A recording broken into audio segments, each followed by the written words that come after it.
back in the 80s when I felt the world was in distress and what could I do about that, I thought, okay, well, if we could all be trained into the initiation of the priests in Egypt and then initiated into out-of-body experiences in the King's Chamber, then we could advance consciousness more quickly. But it's kind of a clumsy tool when you got 8 billion people and very limited access to the King's Chamber. It's like, okay, have we got any more modern technology that we could use to achieve the same effects more efficiently? And so I searched around and I found this guy, Dr. James Hart, who lives in San Francisco, and he was a psychologist who had developed the state-of-the-art in brainwave biofeedback. And so I thought, okay, well, maybe if we have biofeedback technology, we can train to go to those same brainwave states, but we can do it with a little device in a little place that can then be scaled up for the population instead. So, when Foster gets a big idea in his mind, he don't know what's going to happen. I ended up doing his training extensively with the technology, validated it for myself, and saw a lot of the studies that he had done, and said, well, why don't we start a company? So we started and ran a company in Silicon Valley for 8 years called Mind Center, where we had this technology available to people, and we trained thousands of people. In fact, when we come back, maybe Colleen will come on. Colleen Case, who's also part of this group, was head of our marketing program for the Mind Center, and she succeeded in getting us big articles in the New York Times and in the San Francisco Chronicle, and getting the word out about this mixture of consciousness and technology, for human consciousness transformation.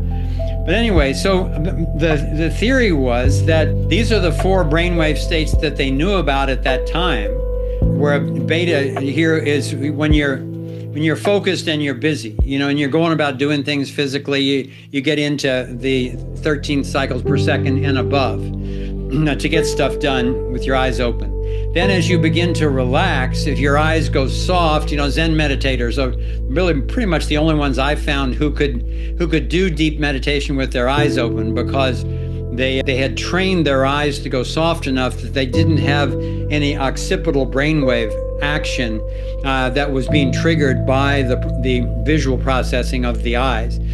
But anyway, alpha is the next most relaxed state, 8 to 13 cycles per second. That's 3rd gear. Then you move down into 2nd gear, which is theta.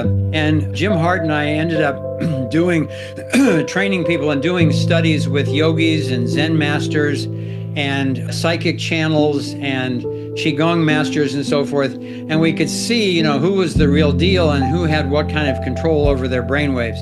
And it was absolutely stunning, because some of them were so adept, particularly the psychics. We had the head of the Berkeley Psychic Institute, and then we had a famous psychic that I had known for a while named Anne Armstrong. And she was just, a civilian, pedestrian person who had come into this ability. And she had remarkable abilities to do remote medical diagnosis and telepathy and remote healing. So when she came into the lab, we hooked her up with electrodes and so forth, and then so I'm talking to her across the microphone. She's in a darkened room with the headset on, and I said, "So Anne, are you ready?" And she said, "Sure." And I said, "Well, could you go into the state that you go into for psychic telepathy?" So she goes, "Okay, just give me a moment." And so we're watching her brainwaves on the polygraph. She goes to this particular state. It was kind of high theta, very coherent and very large amplitude. Coherent meaning similar across hemispheres of the brain. Then I said, "Okay, now can you go to the one that you do for remote healing?" And so she goes down into low theta, again, coherent and powerful. And so then I came back out and I said, "Could you go back to that other state just to check and see whether or not she could really do this?" And sure enough, she went back to the same frequencies and same amplitude she had been at before. And I said, "Okay, now could you show me where you go for remote," I can't remember whether it was diagnosis or healing. but whichever one was the most challenging for her, I think it was remote medical healing. And so she goes down into low delta, which is first gear here. The rest of us, unless you're a really adept yogi, that's asleep and not dreaming. And we go there because it's very healing. We heal our body, we heal our psyche, we come up into the brainwave state and back down into delta just to process emotional and psychological stuff, that type of thing. But she goes down to, and delta is 0 to 4 cycles per second. And she goes down to around 2 cycles per second. And she's talking to me over her microphone. And I said, anyone else would be asleep or dead.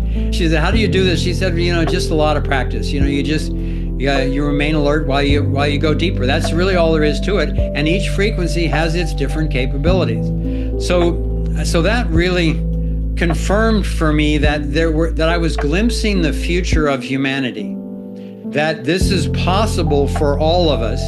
And for most people, it takes practice. Some people have near-death experiences or a sudden kundalini, something, and they get thrust into these states. I've known some of those people, still know them still.